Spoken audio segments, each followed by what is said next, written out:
Core i7 లో ఒక మంచి మోడల్ అయితే మీ అందరి కోసం తీసుకొచ్చినామండి. అది కూడా చాలా తక్కువ ప్రైస్ లో తీసుకొచ్చినాం. ఆల్ ఓవర్ ఇండియాలో మీరు ఎక్కడ కంపేర్ చేసుకున్నా కూడా మనం ఇచ్చే ప్రైస్ కి దరిదాపులో కూడా ఏ స్టోర్ లో కూడా అయితే ఉండదు. ఇక మోడల్ విషయానికి వస్తే డెల్ లాటిట్యూడ్ 5490 ఇది core i7 8th generation processor, 8GB RAM ఉంటుంది, 256GB SSD ఉంటుంది. విండోస్ 11 ఒరిజినల్ ఆపరేటింగ్ సిస్టమ్ అయితే ఉందండి. సో ర్యామ్ కూడా 32GB వరకు అప్గ్రేడ్ చేసుకోవచ్చు, SSD కూడా 2TB వరకు కూడా అయితే అప్గ్రేడ్ చేసుకోవచ్చు అండి. ఎవరికైతే నీడ్ ఉందో తొందరగా మన స్టోర్స్ కి అయితే విజిట్ చేసి అయితే పర్చేజ్ చేసుకోండి.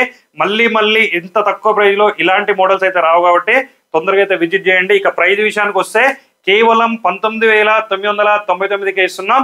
సో దీంతో పాటుగా ఒక వైర్లెస్ మౌస్ కూడా మనం అయితే ఫ్రీగా ప్రొవైడ్ చేస్తున్నాం. ఒక వాటర్ ప్రూఫ్ బ్యాగ్ కూడా మనం అయితే ఫ్రీగా ప్రొవైడ్ చేస్తున్నాం అండి. సో ఇక మన అన్ని స్టోర్స్ లో కూడా క్వాంటిటీ అయితే అవైలబుల్ గా ఉన్నాయి. ఇక మన స్టోర్స్ అయితే హైదరాబాద్, వైజాగ్, విజయవాడ, బెంగళూరులో ఉన్నాయి. విజిట్ చేయలేని వాళ్ళకి ఆల్ ఓవర్ ఇండియా డెలివరీ కూడా మనం అయితే ప్రొవైడ్ చేస్తున్నాం అండి. సో ఎవరికైతే నీడ్ ఉందో విజిట్ చేయండి, పర్చేజ్ చేయండి. ఇలాంటి అప్డేట్స్ కోసం అయితే మన రెయిన్బో సిస్టమ్ పేజ్ ని ఖచ్చితంగా ఫాలో చేయండి. Thank you.